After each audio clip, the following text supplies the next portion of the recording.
Hebreos capítulo 12, versículo 15. Dice la palabra del Señor: mirad bien, no sea que alguno deje de alcanzar la gracia de Dios, que brotando alguna raíz de amargura os estorbe y por ella muchos sean contaminados. Voy a leerlo una vez más. Mirad bien, no sea que alguno deje de alcanzar la gracia de Dios, que brotando alguna raíz de amargura os estorbe y por ella muchos sean contaminados. La semana pasada estuvimos estudiando la primera parte de este versículo y digamos que de forma resumida estuvimos prestando atención a varios elementos que encontramos aquí. Lo primero, la palabra mirad bien, que nos hace una invitación a considerar atentamente, a prestar atención a nuestras vidas. Nosotros los creyentes no debemos vivir en este mundo adormitados, sino que debemos vivir en este mundo de una manera vigilante. ¿Y a qué debemos prestar atención según el versículo? A que no haya alguno que deje de alcanzar la gracia de Dios. La gracia de Dios es ese regalo de valor incalculable que el Señor nos ha concedido a nosotros los creyentes. Dios el Padre entregó a su Hijo unigénito para que diera su vida por nosotros en la cruz. Así que no debe, en medio de la iglesia local, ¿cierto?, haber personas que dejen de alcanzar la gracia del Señor. Y vimos algunas maneras en que dejamos de alcanzar la gracia de Dios. La primera de esas formas fue maneras en que alcanzamos la gracia. ¿Listo? Una de esas maneras fue cuando nosotros entendemos que no podemos salvarnos por nuestros propios esfuerzos personales, sino solamente por medio de la obra de nuestro Señor Jesucristo. Cuando nos arrepentimos de corazón del pecado, lo confesamos delante del Señor, ponemos nuestra confianza en Jesucristo como nuestro Señor y Salvador personal, estamos entrando en la gracia de Dios. La gracia de Dios, de hecho, más que nosotros tengamos que perseguirla, en realidad la gracia de Dios viene a nosotros. La gracia de Dios descendió del cielo para venir a buscarnos. Y la gracia se nos ofrece, pero dejamos de alcanzar la gracia cuando nosotros de alguna manera la rechazamos o no nos acogemos a esa infinita gracia y misericordia de nuestro Dios. Así que una manera en que no alcanzamos la gracia es cuando no entendemos que es Cristo quien nos salva. Intentamos salvarnos mediante nuestras buenas acciones, pensando que nosotros somos buenas personas. Estamos dejando de alcanzar la gracia de Dios porque la única manera en que podemos recibir esa gracia es cuando reconocemos nuestro pecado y ponemos nuestra confianza en Jesucristo como nuestro Salvador personal. Otra forma en que nosotros alcanzamos la gracia de Dios, siendo ya cristianos, siendo seguidores de Jesús, es cuando en nuestros tropiezos y caídas nosotros buscamos el perdón y la restauración que solamente proviene de el Señor. Cuando nosotros no encubrimos nuestras faltas, sino que las confesamos y nos apartamos de ellas. Recordemos Proverbios, que decía: el que encubre sus pecados no prosperará, pero el que los confiesa y se aparta, dice ahí, alcanzará misericordia. Recibe la misericordia del Señor. El que no confiesa sus pecados, no se aparta de ellos, no alcanza la misericordia de Dios. No porque Dios no quiera brindar su misericordia, ¿cierto? Entendemos eso. No es que Dios no quiera perdonar, no es que Dios no quiera restaurar, no es que Dios no quiera limpiar. Dios es quizá el más interesado en hacerlo, porque Dios nos ama con un amor profundo. Es la persona que encubre el pecado, que no lo confiesa, que no se aparta de él, quien está dejando de alcanzar, de recibir ese regalo de amor incalculable de parte del Señor. Y finalmente también decíamos que alcanzamos la gracia de Dios cuando nosotros valoramos el sacrificio de Cristo por nosotros. Cuando el sacrificio de Cristo por nosotros es precioso y nosotros no jugamos con algo que es tan precioso. ¿Cómo es que una persona juega con el sacrificio de Cristo? Por ejemplo, cuando esa persona vive en su pecado y manifiesta cosas como, no importa lo que yo haga, ya Cristo pagó por mis pecados, ahora yo puedo vivir en el pecado, puedo vivir haciendo cosas que no le agradan a Dios, porque Cristo ya pagó por mis pecados. Esa es una manera de jugar con la gracia, esa es una manera de jugar con la misericordia de Dios, esa es una manera de pisotear la sangre del Señor Jesucristo. Porque mis hermanos, lo he dicho ya en varias oportunidades, Cristo no vino a este mundo, no entregó su sangre preciosa en la cruz del Calvario para que ahora nosotros nos sintamos cómodos viviendo en el pecado. Si nosotros consideramos lo terrible que es el pecado en verdad, entonces nosotros vamos a rechazarlo, no vamos a correr a él, ¿cierto? A refugiarnos en él, a deleitarnos en él. Si nosotros en verdad consideramos el valor que la sangre de Cristo tiene, Manuelito, ¿tú me podés ayudar con los versículos que... Sí, por favor. Muchas gracias. Eres el elegido. Muchas gracias. Entonces, mis hermanos, si nosotros en verdad valoramos y atesoramos el sacrificio de Cristo por nosotros, nosotros no vamos a jugar con estas cosas. Nosotros no vamos a considerar el pecado como algo que no tiene importancia. Porque, hermanos, el pecado le arrebató la vida a nuestro Salvador. Bueno, en realidad no se la arrebató, no, Él la dio por sí mismo. Pero implicó que Él tuvo que ir a esa cruz, ser tratado en la forma tan horrible como fue tratado, allí maltratado, golpeado, herido físicamente, herido en su corazón. Todo eso que Cristo sufrió para limpiar nuestros pecados, para separarnos del pecado, para que entonces ahora nosotros tengamos la brillante idea de que yo puedo vivir en el pecado porque ya Cristo murió por mí.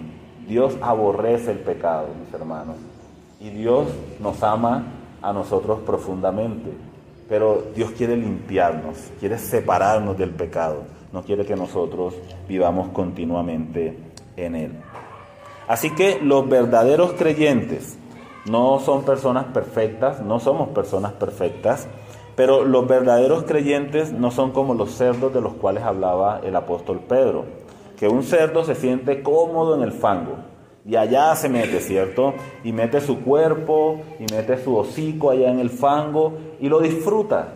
Y nosotros podemos verlo ahí cómo se siente cómodo y satisfecho en ello.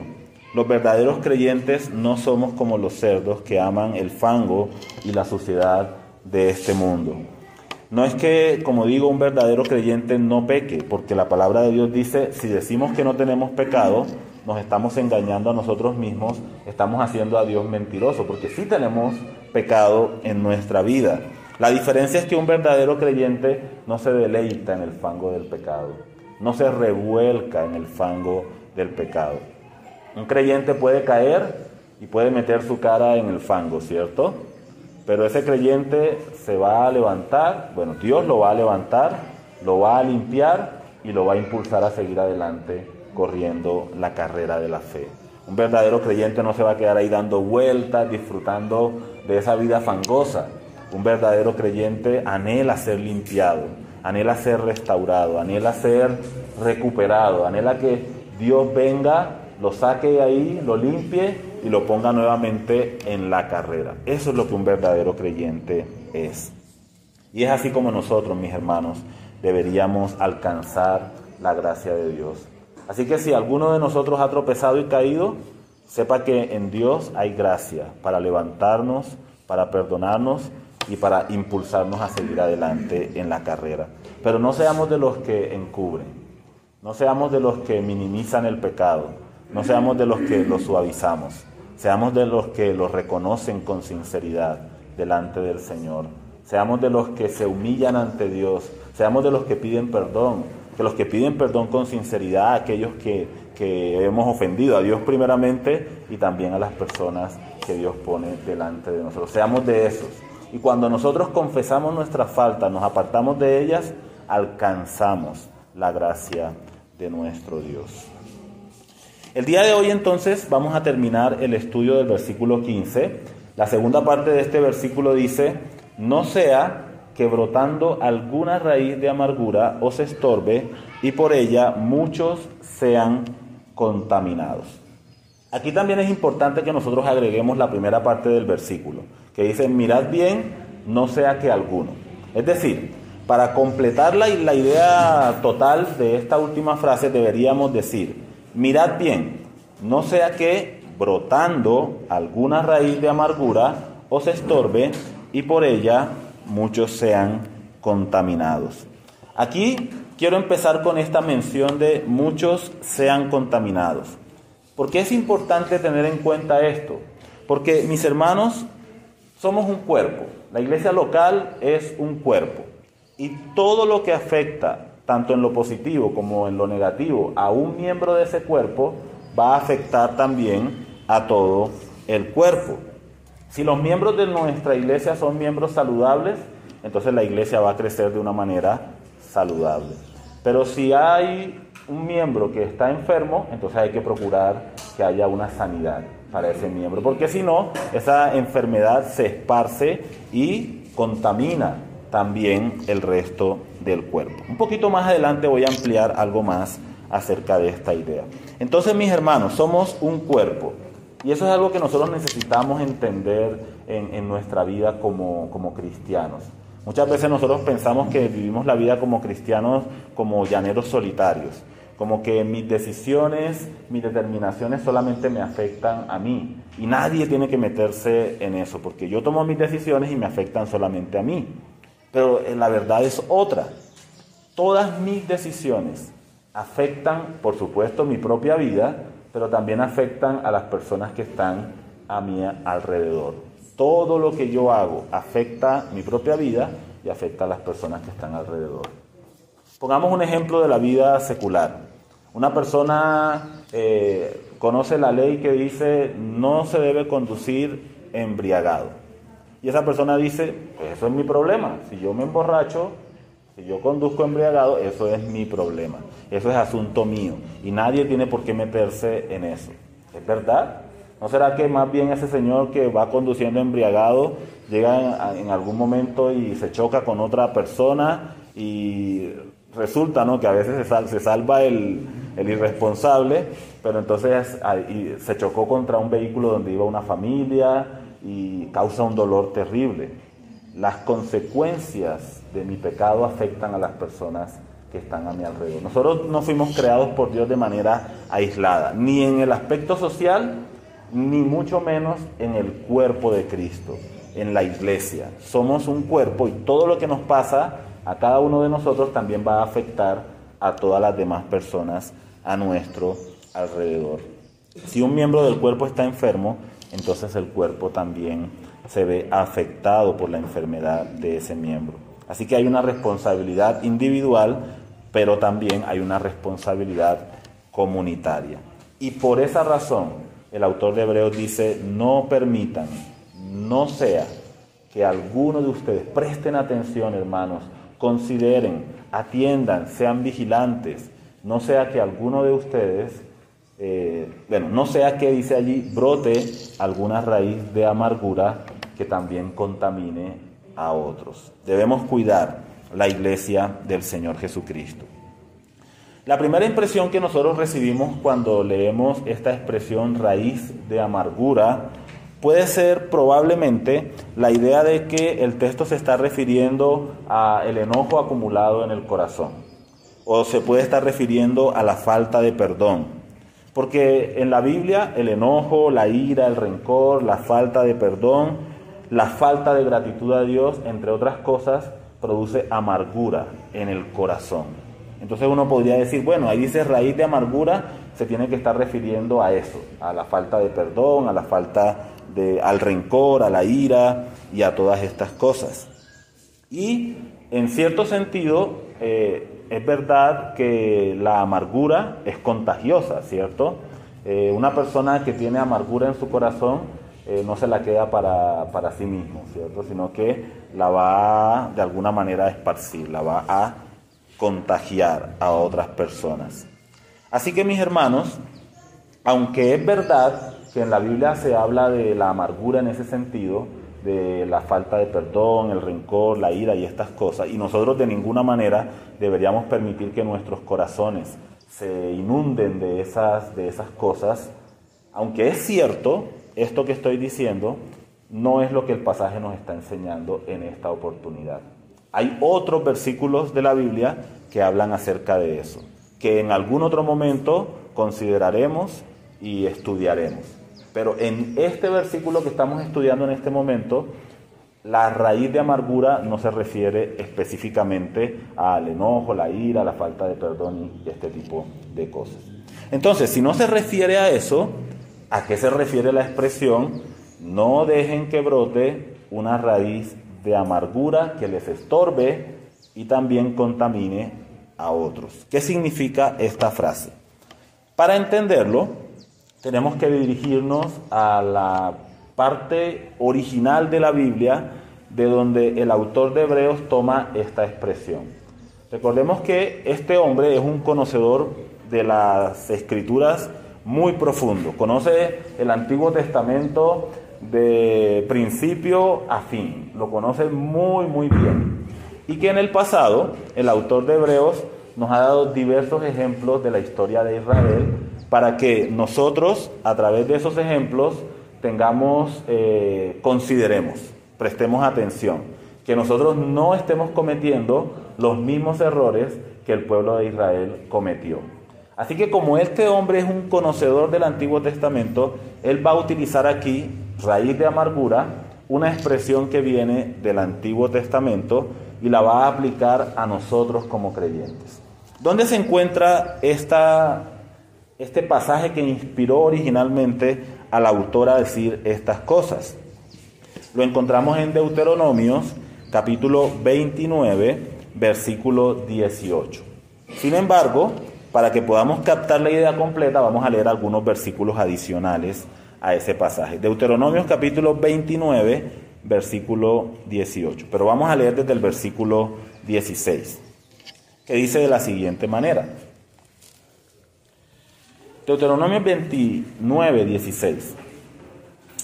Porque vosotros sabéis, está hablando Moisés a los israelitas, porque vosotros sabéis cómo habitamos en la tierra de Egipto y cómo hemos pasado por en medio de las naciones por las cuales habéis pasado. Eso se refiere al peregrinaje de los israelitas a través del desierto y con dirección a la tierra prometida. En ese camino, los israelitas tuvieron la oportunidad de pasar por lugares donde se encontraban algunas naciones, el pueblo de Edom, el pueblo de Moab, el pueblo de los amonitas y otros pueblos. Y dice el versículo 17, y habéis visto sus abominaciones y sus ídolos de madera y piedra, de plata y oro que tienen consigo. Mientras ellos hacían este recorrido, pudieron apreciar un poco de la cultura y de la práctica religiosa de estos pueblos. Pudieron ver cómo estos pueblos estaban entregados a la idolatría, adorando toda clase de cosas, desde animales hasta pedazos de piedra, pedazos de madera, todo tipo de cosas. Sigue diciendo el versículo 18, que es el versículo principal de donde el autor de Hebreos toma esta idea. Dice el versículo 18, no sea que haya entre vosotros varón o mujer, o familia o tribu, cuyo corazón se aparte hoy de Jehová nuestro Dios, para ir a servir a los dioses de estas naciones. No sea que haya en medio de vosotros raíz que produzca hiel y ajenjo. Notamos la similitud, ¿cierto? Sigamos leyendo, ya volvemos allí. Y suceda que al oír las palabras de esta maldición, él se bendiga en su corazón diciendo, tendré paz, aunque ande en la dureza de mi corazón. Tendré paz, aunque ande en la dureza de mi corazón, a fin de que con la embriaguez quite la sed. No querrá Jehová perdonarlo, sino que entonces humeará la ira de Jehová y su celo sobre el tal hombre, y se asentará sobre él toda maldición escrita en este libro, y Jehová borrará su nombre de debajo del cielo, y lo apartará Jehová de todas las tribus de Israel para mal, conforme a todas las maldiciones del pacto escrito en este libro de la ley. Entonces podemos ver, haciendo la comparación, algunas similitudes. Fíjense en la frase, no sea que haya entre vosotros, que se encuentra en Deuteronomio 29:18. Es la misma frase que encontramos en Hebreos cuando dice, no sea que alguno. Y acá en el pasaje de Deuteronomio lo especifica un poco más. Dice varón, mujer, o sea, individuos, pero también dice familias o tribus, ¿cierto? No sea que haya entre vosotros, no sea que alguno deje de alcanzar la gracia de Dios. Y después vuelve a repetir, no sea que haya en medio de vosotros raíz que produzca hiel y ajenjo. Y Hebreos nos dice, no sea que alguno o que entre ustedes brote alguna raíz de amargura que les estorbe y sean contaminados. Y esa parte, contaminados, ¿de dónde viene? ¿Dónde aparece esa idea de contaminados?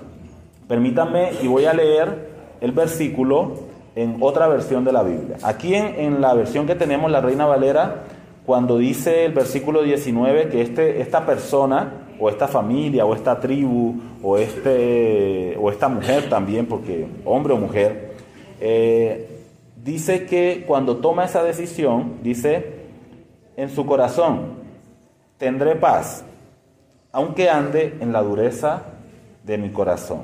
Y luego hay una frase que no se entiende muy claramente. Dice ahí, a fin de que con la embriaguez quite la sed.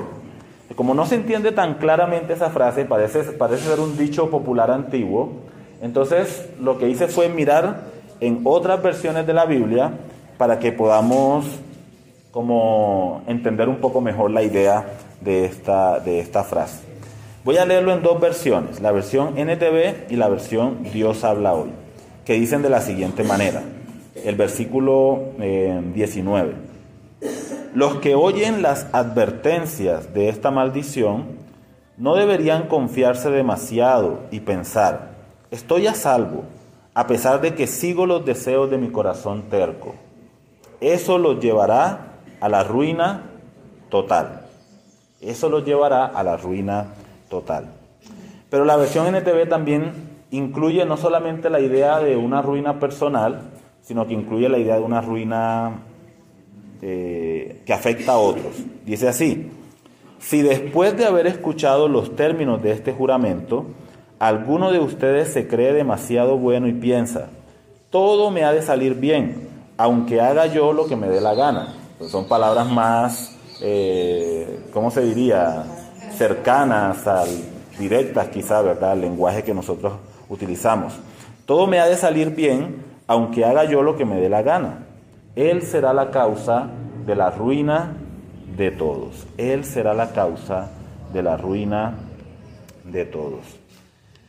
Entonces fíjense, hermanos, cómo está claro, después de comparar estos versículos, la manera como el autor de Hebreos está utilizando esa expresión, una raíz de amargura, para hacer referencia otra vez no necesariamente a esos sentimientos de enojo, de ira, sino que en realidad la raíz de amargura en este contexto se refiere a una persona, o una familia, o se refiere a una tribu completa del pueblo de Israel.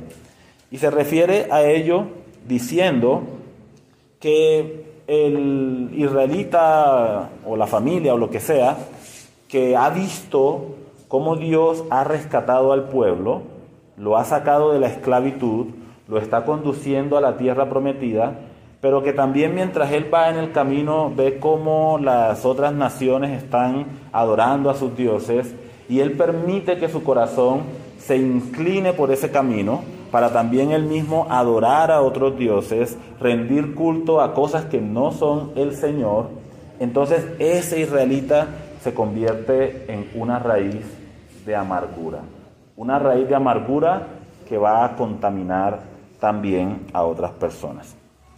Dice el pasaje en Deuteronomio, en hebreo se utiliza la palabra amargura, en Deuteronomio se utilizan dos palabras, que son la palabra hiel y la palabra ajenjo, correcto.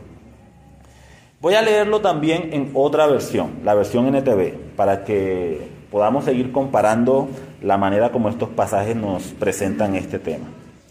Dice este versículo 18 en la versión NTV: hago este pacto contigo, para que nadie, hombre o mujer, clan o tribu, se aparte del Señor nuestro Dios para rendir culto a esos dioses de otras naciones, y para que ninguna raíz produzca amargos y venenosos frutos en medio de ti. Para que ninguna raíz produzca raíz produzca frutos amargos y venenosos en medio de ti. Tanto la hiel como el ajenjo, que encontramos en el pasaje, son sustancias amargas. Son sustancias amargas. Esos términos en la Biblia se utilizan para referirse a plantas que son o que producen algo amargo, pero también el término hiel y ajenjo a veces se utiliza para las serpientes.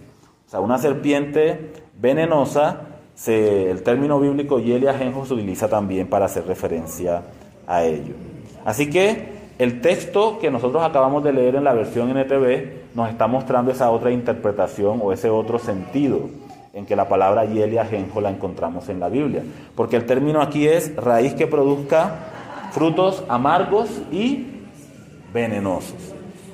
Este tipo de raíces que en algún momento brotaban, producían frutos que podían matar a una persona si los comían, brotaban en el desierto y podían quitarle la vida a una persona o enfermarla terriblemente. Y Dios quiere que en medio de su pueblo no haya ninguna persona que sea una raíz que produzca frutos amargos. Según el diccionario enciclopédico de la Biblia, en el Nuevo Testamento también aparece la expresión hiel de amargura. Y esa expresión se refiere a una maldad extrema que genera malos frutos. En la Biblia hay un ejemplo de esto, que se encuentra en el libro de Hechos, en el capítulo 8. No lo vamos a leer por temas de tiempo, pero ustedes lo pueden hacer en sus hogares. Allí en el Hechos capítulo 8 hay un hombre llamado Simón, que era mago, y este hombre dice la palabra que creyó en Jesucristo, o aparentemente creyó en Jesucristo. Este hombre ve que los apóstoles vienen a visitar al pueblo y los apóstoles están como imponiendo las manos en las personas. Y al imponer las manos, las personas recibían el Espíritu Santo.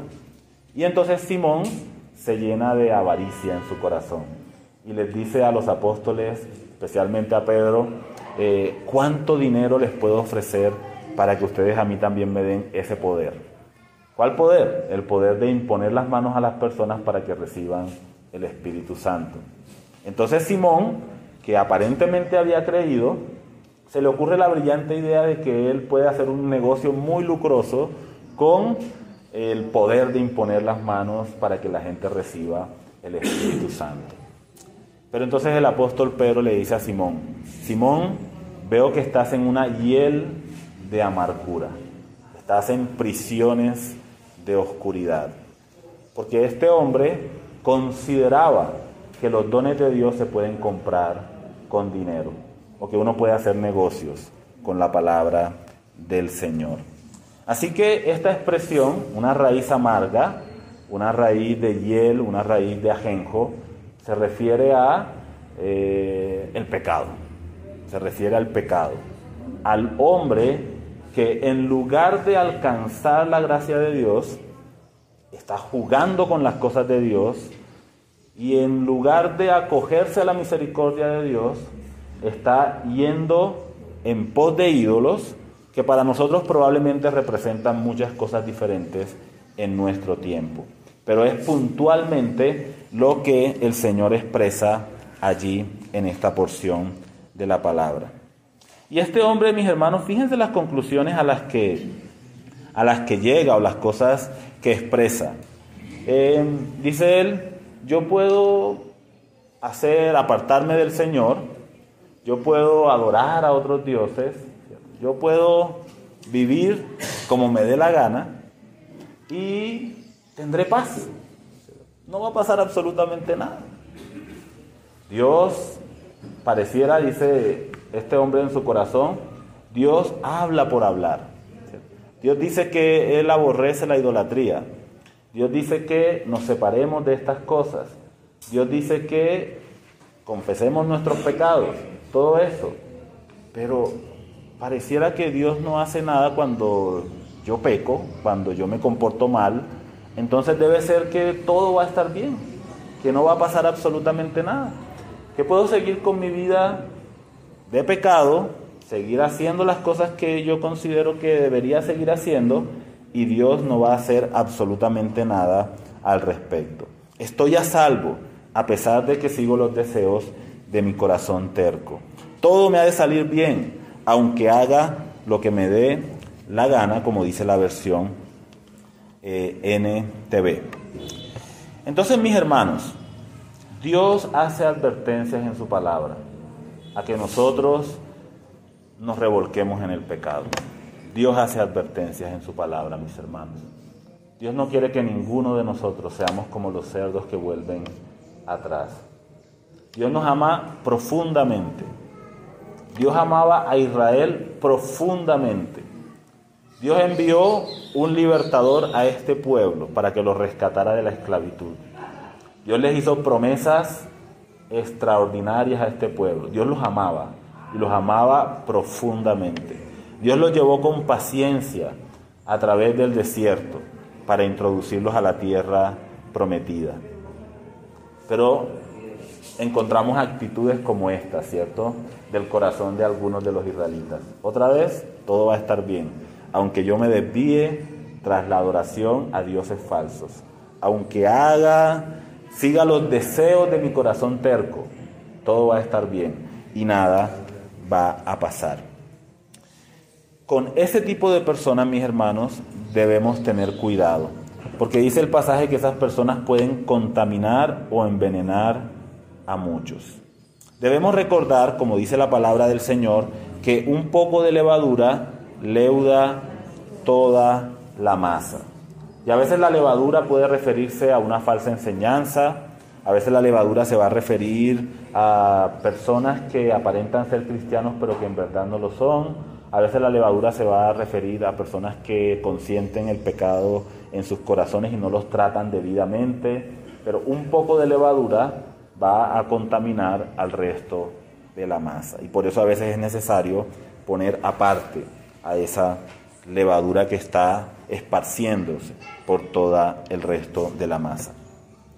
Si nosotros tratamos de pensar en algunas maneras en las que la raíz de amargura puede contaminar o envenenar a otros, ¿cuáles serían algunos ejemplos de eso? Yo aquí he colocado algunos para compartir, pero no son los únicos. Si nosotros reflexionamos y tenemos ideas acerca de eso, vamos a encontrar muchas más formas en las que esto sucede. Y sería muy bueno que el miércoles, en el tiempo de oración, pensemos en formas en que la raíz de amargura contamina, ¿cierto?, o envenena a otros. Formas prácticas, formas reales, tangibles, en que estas cosas pasan. Una de las maneras, arrastrando a otras personas a adorar dioses falsos. Es decir, está este israelita que se aparta de Dios para adorar dioses falsos, y de pronto hay otro israelita que lo ve, ¿cierto?, y dice, pero Micaía, ¿cierto?, un nombre israelita, Micaía se apartó del Señor, está adorando dioses falsos, y miren cómo le va de bien en la vida. Y ese otro israelita puede llegar a pensar, yo también debería hacer lo mismo. Esa raíz amarga acaba de contaminar, contagiar el corazón de esa otra persona. En nuestro contexto cristiano, porque no somos israelitas, no estamos allá en el desierto del Sinaí, ¿cierto?, sino que en nuestro contexto cristiano, esto podría significar personas que arrastran a otros a dejar su fe en Jesús para regresar al mundo. Hay personas que entran en el cuerpo de Cristo, que no son verdaderos creyentes, que son raíces amargas y que arrastran a otras personas a abandonar su fe en el Señor Jesucristo. Por supuesto, una persona que es arrastrada a dejar su fe en Jesucristo, finalmente no es un verdadero creyente, ¿no? Pero esa persona se convierte en una influencia negativa que arrastra a otros, que impulsa a otros, que contagia a otros. Otro ejemplo puede ser dañando el corazón de otras personas que desean acercarse a Dios genuinamente. Hay una persona que tiene la intención de crecer en su relación con Dios, en su fe en Dios, pero ve ese mal ejemplo y quizá eso lo desanima. Acaba de contaminar, contagiar a otros, dando una falsa imagen del Dios verdadero. Otra vez volviendo a ese israelita que adora a ídolos, una persona podría pensar, bueno, el Dios verdadero no tiene problema con que se adore a los ídolos. Dios comparte perfectamente su adoración con Baal, con Acera o con esos otros dioses que se mencionan en el Antiguo Testamento. Eso es una falsa impresión, porque Dios no está de acuerdo con estas cosas. Dios quiere una lealtad para Él, solo para Él. Dios es un Dios celoso, que quiere que se le alabe, se le adore y se le sirva solamente a Él. Otra forma es haciendo pensar a las personas que pueden llevar una vida de pecado y que simplemente no pasa nada. Que Dios no ve, que Dios no actúa. Mis hermanos, Dios ve, Dios sí ve, Dios sí ve y Dios sí actúa en el tiempo de su voluntad, pero Dios actúa. Y finalmente, haciendo partícipes a otros de sus pecados. Y aquí hay un ejemplo, que es un ejemplo bastante confrontante, mis hermanos. Es un ejemplo bastante chocante y fuerte. El solo leerlo o escucharlo, a mí personalmente me revuelve un poquito las entrañas de mi corazón, ¿cierto? Allá profundamente, me distorsiona el corazón, ¿cierto? Me remueve el corazón. Por supuesto, no lo vamos a leer en este momento porque es un pasaje extenso, pero les voy a dar la cita. Jueces capítulo 19, versículo 21. Libro de Jueces, capítulo 19, versículo 21. Pero yo voy a resumirles la historia, por supuesto, no los voy a dejar con la duda, ¿sí? Pero ustedes la pueden ampliar en casa. En Jueces capítulo 19, versículo 21, se presenta una situación lamentable en el pueblo de Israel. En ese pasaje Israel está viviendo en una época muy difícil, muy oscura, porque los israelitas ya están en la tierra de Canaán, pero han dejado a Dios para adorar a otros dioses. O sea que esa raíz de amargura está creciendo allí en medio del pueblo de Israel. Y llega un momento en que Israel ya no se puede distinguir de Sodoma y Gomorra. ¿Sí? Ponemos a Sodoma y a Gomorra aquí, ponemos a Israel acá y, bueno, no todo Israel, pero una porción del pueblo, ¿cierto? Ya no se pueden distinguir. Fíjense, mis hermanos, que en este pasaje de Jueces dice la Biblia que un hombre, un levita, tiene una concubina. Él se hospeda en la casa de una persona mientras van de viaje y en la mitad de la noche unos hombres malvados de la tribu de Benjamín vienen y golpean furiosamente la puerta de la casa del hombre que estaba hospedando al levita. Y dice: sácanos a estos hombres para que los conozcamos, a este hombre para que lo conozcamos. Eso en la Biblia hace referencia a relaciones sexuales, ¿no? Y dice la palabra que este hombre saca a su concubina para que pues no le hagan daño a él. Hay todas unas explicaciones, unas cosas que no tenemos el tiempo para analizar en este momento, ¿no? Pero también dice la palabra que esa mujer es abusada por estos benjamitas durante toda la noche. Y al amanecer, la mujer se aproxima a la puerta de la casa del hombre donde se estaba hospedando el levita y muere justo allí en medio de esa casa. El hombre se levanta temprano, ve a su concubina muerta allí en ese lugar, La Biblia no expresa en ese momento que el hombre haya dicho nada, simplemente toma a su concubina, la sube sobre su asno y la transporta hacia su ciudad. Y cuando ya está en ese lugar, la parte en pedazos y envía una parte por todas las tribus de Israel, como un testimonio. Esto fue lo que hicieron los hombres de la tribu de Benjamín. Cuando eso sucede, las personas de las diferentes tribus, sus corazones se indignan, ¿cierto? Sus corazones se llenan de un profundo dolor. ¿Cómo es posible que esté pasando algo como esto en medio del pueblo de Dios, en medio de la nación de Israel? Así que el pueblo se reúne como un solo hombre, dice la palabra, con un solo propósito, y claman a Dios y le dicen, ¿qué debemos hacer para quitar este mal de en medio del pueblo de Israel? Y Dios da instrucciones. Deben combatir contra los benjamitas, se produce una serie de batallas en las cuales hay algunas derrotas y finalmente Dios concede la victoria al pueblo. Y debido a esto algo lamentable sucede. Y es que casi desaparece una de las tribus de Israel. Y el pueblo se lamenta profundamente. Y lloran delante del Señor. Y hacen ayuno delante del Señor. Y se echan tierra sobre sus cabezas, que era una forma antigua en la que expresaban ese profundo dolor y esa angustia profunda del corazón. Y claman al Señor pidiéndoles, ¿qué debemos hacer para restaurar a la tribu que se ha visto menguada debido a este acontecimiento? Entonces, mis hermanos, cuando la raíz de amargura crece en el contexto del cuerpo, del contexto de la nación de Israel, en el contexto de la iglesia, termina afectando profundamente a otros.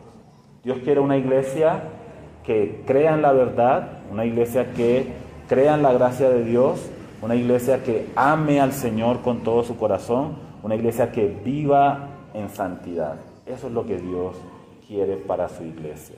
Y mis hermanos, Dios está empeñado en trabajar en cada uno de nosotros para que nosotros seamos esa clase de iglesia.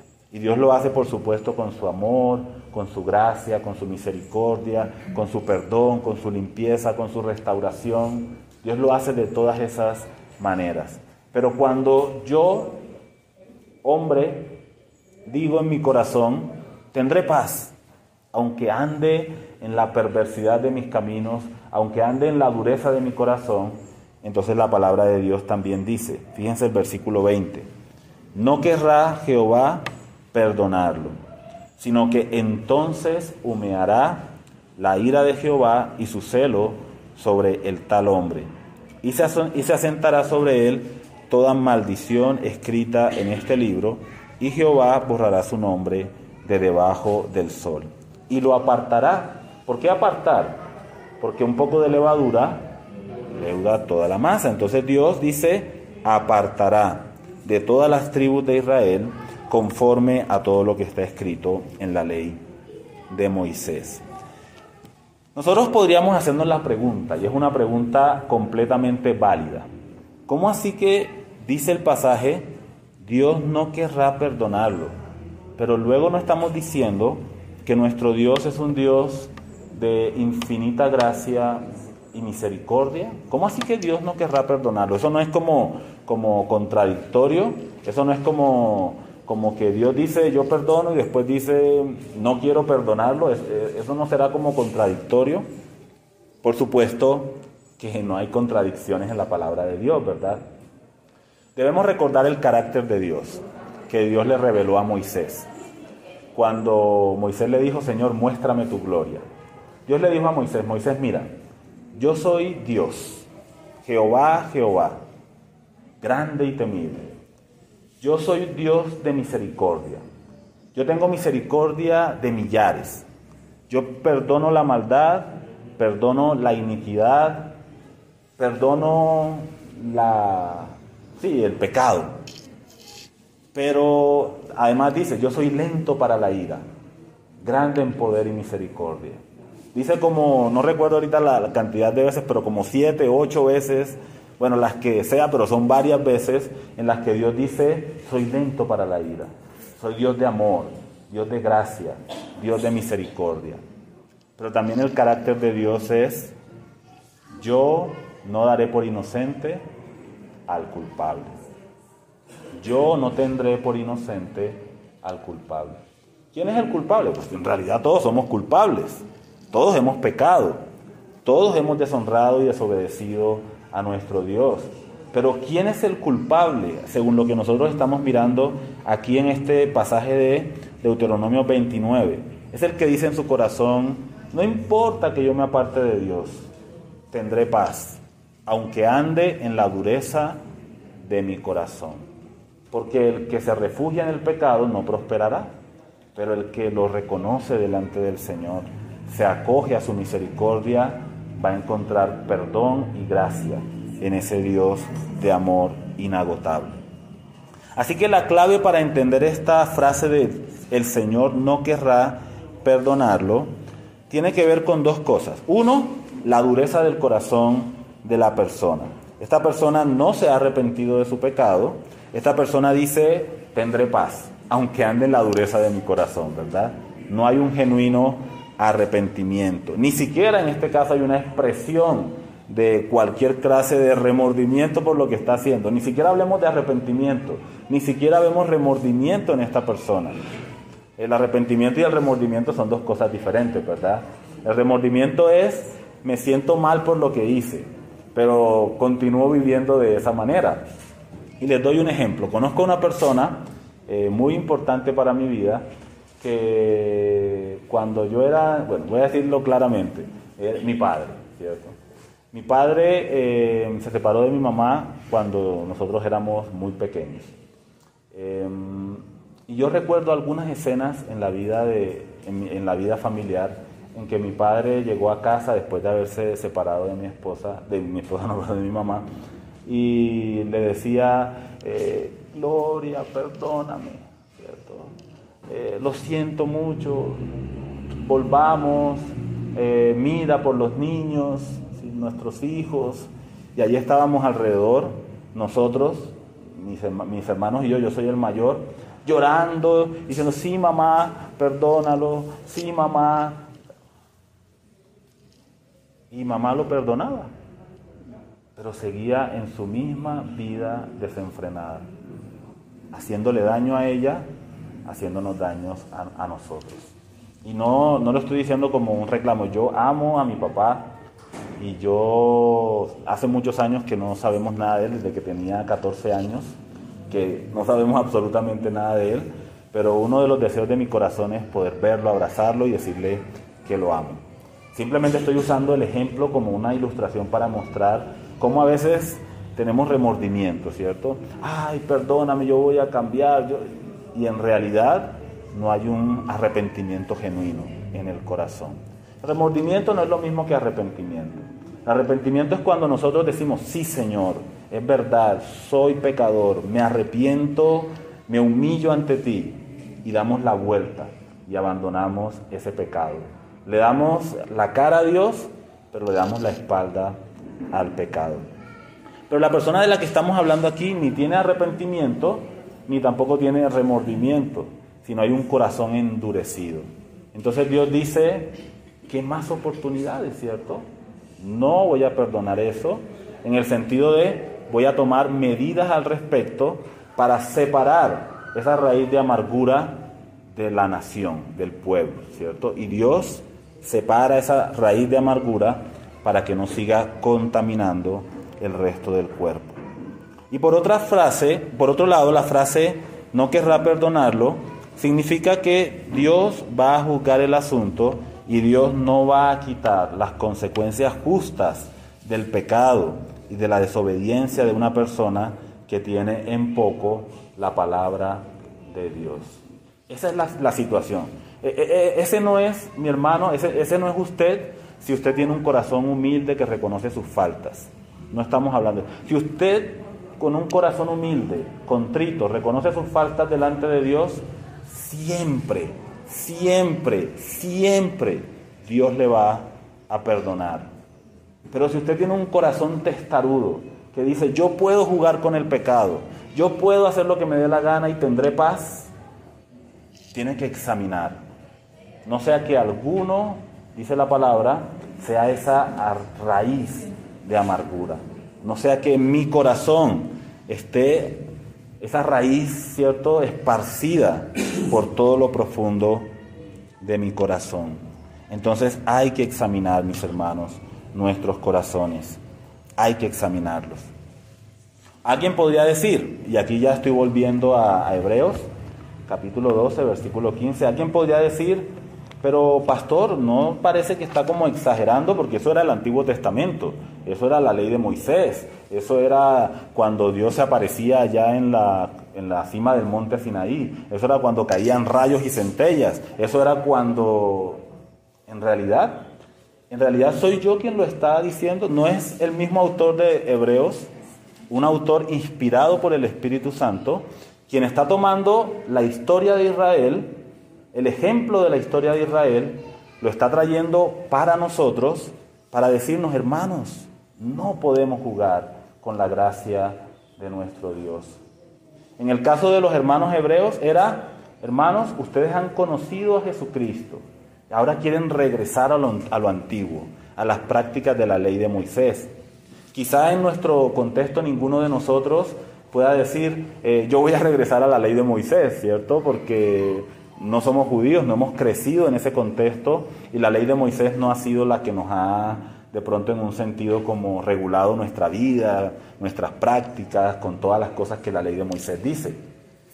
Pero Dios sí nos sacó a nosotros del mundo, sí nos limpió a nosotros del pecado, sí nos rescató de nuestra vida vana y sin sentido, para que ahora nosotros no volvamos a esa vida vana y sin sentido en la cual vivíamos antes de conocer al Señor Jesucristo.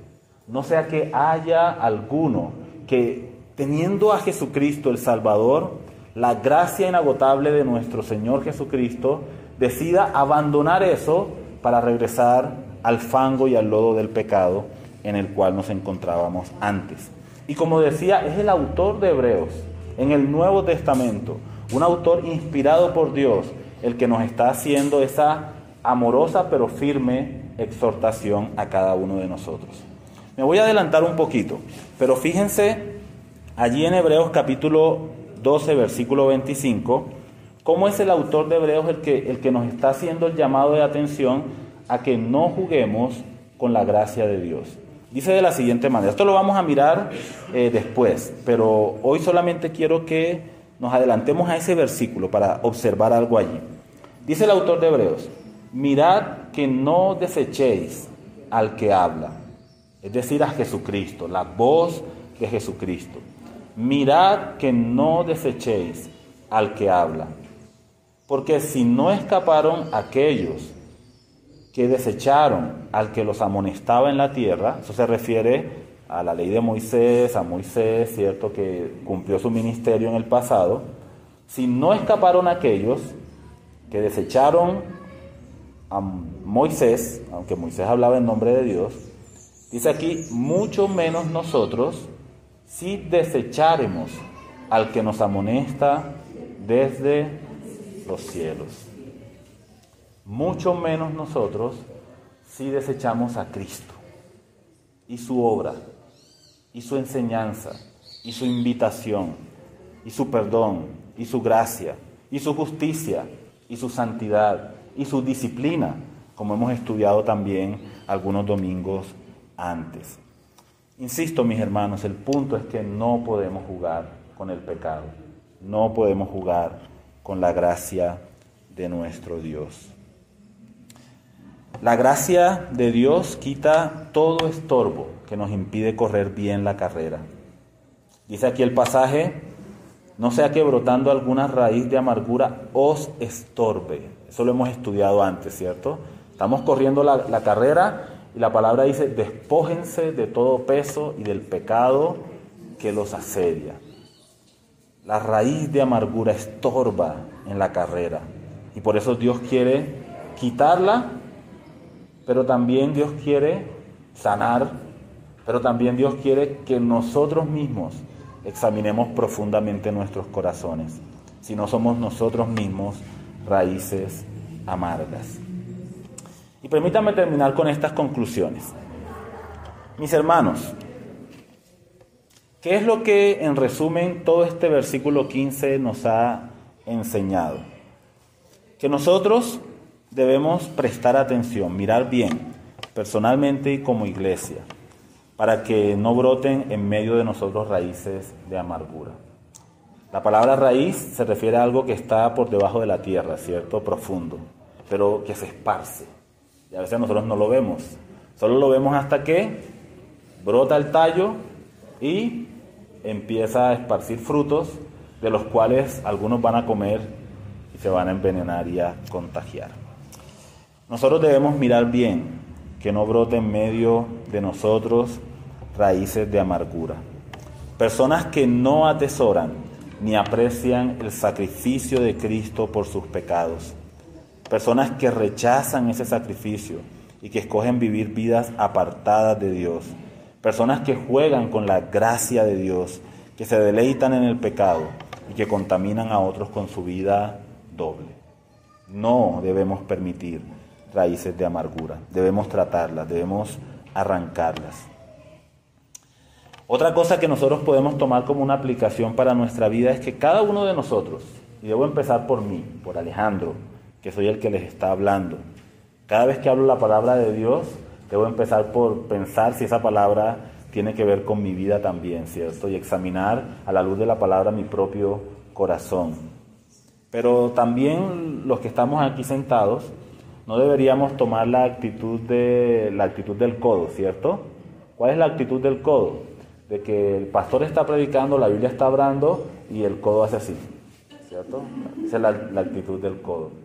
Sino que, mis hermanos, cada uno de nosotros deberíamos tomar la palabra de Dios así, ¿cierto? Debemos tomarla como un espejo que nos muestra no la superficie de nuestra cara, no si mi camisa tiene una manchita, ¿cierto?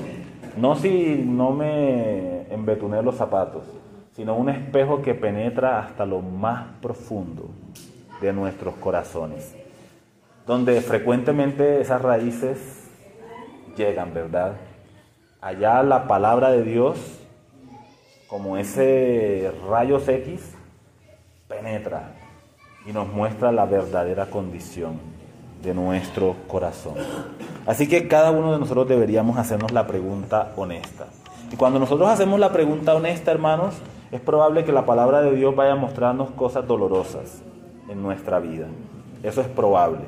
Es probable que la palabra de Dios, si tenemos la humildad para escucharla, reconocerla y dejar que el Espíritu Santo sacuda nuestro ser, es probable que la palabra de Dios nos va a mostrar cosas dolorosas en cada uno de nosotros. ¿Soy yo una raíz amarga? ¿Me he apartado del Señor, de sus mandamientos, y pienso que no pasa nada, que todo está bien? ¿Ni siquiera estoy arrepentido sinceramente por mis pecados? ¿Estoy contaminando a otros con mi conducta pecaminosa, oculta? ¿Estoy viviendo una vida doble que contamina a otras personas? Mi hermano, si el Señor le muestra algo, dele gracias a Dios. Dele gracias a Dios. Porque qué triste es que sería que Dios nos dejara que nosotros andáramos en un camino que nos va a llevar a la destrucción nuestra, a la destrucción de nuestras familias, a la destrucción de la iglesia, a la destrucción de la sociedad, si Dios se interpone en su camino. Así como el ángel del Señor se interpuso en el camino de Balaam, ¿cierto? Si Dios se interpone en nuestro camino, nos dice alto, detente, examina, considera, hermanos, postrémonos delante del Señor y digámosle: Señor, tú has mostrado lo que hay en mi corazón. Yo quiero humillarme delante de ti con humildad, reconocer mis faltas delante de ti, Señor. Y luego de que usted le haya confesado a Dios sus faltas, entonces ahora puede deleitarse y refugiarse en la gracia y el perdón de Dios, que está siempre disponible para cada hijo de Dios. Como esa canción que dice, corro a mi Padre, ¿cierto? He pecado, he fallado, pero corro a mi Padre y me postro delante de Él. Padre, no soy digno de ser llamado tu hijo. Siquiera hazme como uno de tus jornaleros, como uno de tus siervos. Pero el padre lo toma, lo limpia, le pone una vestidura nueva y además coloca un anillo en su dedo. Tú eres mi hijo, estabas muerto, pero has vuelto a casa. El Padre siempre nos va a recibir. Una última cosa, mis hermanos. Las raíces de amargura siempre son difíciles de sacar. Las raíces de amargura son muy difíciles de sacar. ¿Por qué? Porque penetran profundamente en la tierra. Si nosotros fuésemos la tierra, donde esa raíz de amargura está plantada, y hablemoslo a nivel personal, si yo soy la tierra donde esa raíz de amargura está plantada, cuando esa raíz vaya a salir de ahí, cuando Dios la vaya a arrancar, probablemente va a doler. Probablemente va a doler. Bueno, probablemente no, con toda seguridad va a doler, y va a doler mucho. Pero mis hermanos, Dios bendice a su pueblo cuando su pueblo no se conforma con lo que está mal, sino que es un pueblo que procura obedecer al Señor en todas las cosas que el Señor nos enseña. Así que mis hermanos, este mensaje parece muy fuerte, parece muy duro, ¿verdad? Pero mis hermanos, la conclusión es que la gracia de Dios es maravillosa, a pesar de cómo somos cada uno de nosotros.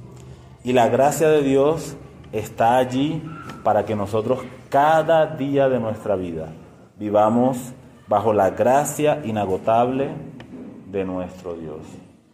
Incluso cuando tropezamos y caemos. Allí está la gracia inagotable de Dios para nosotros. Que el Señor les bendiga, mis hermanos, y que el Señor estremezca nuestros corazones para bien, para su gloria y para su honra.